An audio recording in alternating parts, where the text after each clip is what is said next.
Mojang asked us to vote for new mobs. We picked the Copper Golem. They added the Sniffer. One mod fixed that mistake, and 9 others should just be part of the game already. Let's count them down. Number 10, Immersive Weathering. Iron blocks rust in the rain.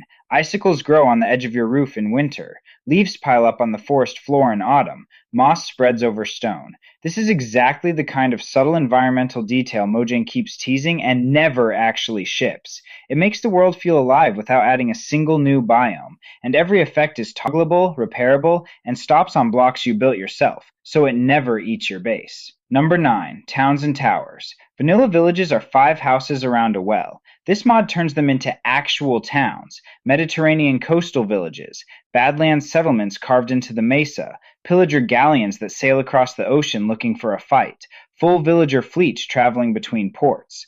Every biome gets its own distinct architecture, and every pillager outpost is 3 times the size it used to be. This is what Mojang should have done the first time they added villages. Number 8, Tectonic. Vanilla terrain generation is fine. Tectonic makes it spectacular. Mountain ranges that stretch for tens of thousands of blocks. Underground rivers that carve through caverns where surface rivers could never form. Cherry Grove valleys. Layered Badlands plateaus. Rolling desert dunes that actually look like a desert. It works as a data pack or a mod, which means it runs on vanilla servers with 0 client install. You could drop this into a vanilla world right now and it would feel like a free official update. Number 7, Young's Better Dungeons. Vanilla dungeons are a 5x5 box with a monster spawner and 2 chests. That's the whole thing. Young's turns them into actual dungeons. The Fortress of the Undead, multi-floor catacombs you descend through level by level, spider caves with nesting rooms, nether dungeons.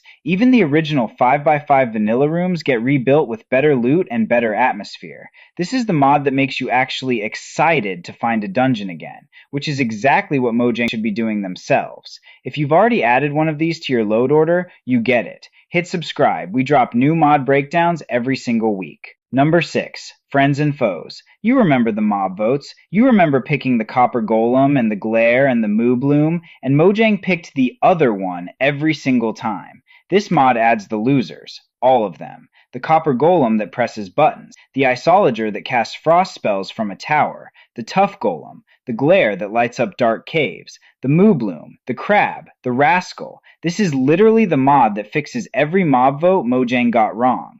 8.3 million downloads. Vanilla players are still mad, and this mod is the apology. Number 5, Alex's Mobs. 89 new creatures, and every single one of them looks like it belongs in vanilla Minecraft. Elephants and gorillas filling out the savannah and jungle. Frost stalkers hunting in the snow. Bone serpents in the nether. Roadrunners sprinting through the desert. Sunbirds, murmurs. This is the mob variety we've been asking Mojang for since 2014. And unlike most mob mods, the textures and animations actually match the vanilla style. Nothing looks out of place. 9.8 million downloads and counting. Number 4, Supplementaries. Over 100 new blocks and items that all feel like they should have been in the game from day one.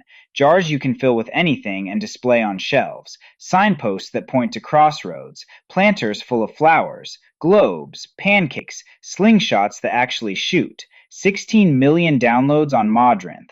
Every block is configurable. Every feature is toggleable. If Mojang ever hired someone to just add 100 tiny quality of life things, this is what they would ship. It's the gold standard for Vanilla Plus. Top 3. These are the ones you'll install and forget they were ever mods. Number 3, Mowzie's Mobs. 97 million downloads, and it is famous for one reason: the animations. Every single creature in this mod moves like it belongs in a AAA game. The Ferris Rotnot, a massive armored knight sealed in an underground chamber who doesn't just swing, he winds up and the camera shakes. The Frostmaw, a giant ice beast that breathes storms. Umbuthi the Sun Chief calling down beams of light. The Naga coiled on a cliff waiting to strike. This is what vanilla boss fights should feel like. The Warden is cool. These are cooler. Number 2, the Aether. This mod is genuinely legendary. Mojang said years ago, we will never add a new dimension after the end.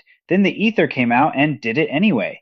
Build a glowstone portal, fill it with water, step through, and you are standing on floating islands above the clouds. Waterfalls cascading into open sky. Golden oak forests. A bronze dungeon. A silver dungeon. Each one with a custom boss. 66 million downloads, and it is still actively updated for the newest Minecraft versions. The Aether basically invented dimension mods, and every time I fly through this sky, I think, Mojang, just adopt this already. And the number one mod that should be in vanilla, Farmer's Delight. 195 million downloads across platforms. This mod turns Minecraft's food system from a complete afterthought into the best part of survival. Tomatoes, cabbage, onions, rice, a cutting board that actually slices ingredients into usable pieces, a cooking pot that simmers on a stove, a full kitchen, and every meal you cook gives you a unique buff. Pumpkin soup restores extra hunger. Pasta gives you speed. You can lay out full feast tables where multiple players eat together. And here's the thing. Almost every major mod pack in existence already includes this mod because nobody wants to play Minecraft without it anymore. Mojang, this is the cooking update. It is free. It is already built. Just ship it. Farmer's Delight isn't just the mod that should be in vanilla. It's basically the mod that already is. That's 10 mods Mojang should have already shipped. Every single one is free. All download links are in the description below. And if you want more mods to try, Mod Test Factory publishes our own mods on Modrinth, Hockey Sticks, Bone Meal Sugarcane, Armor Insight. Link in the description.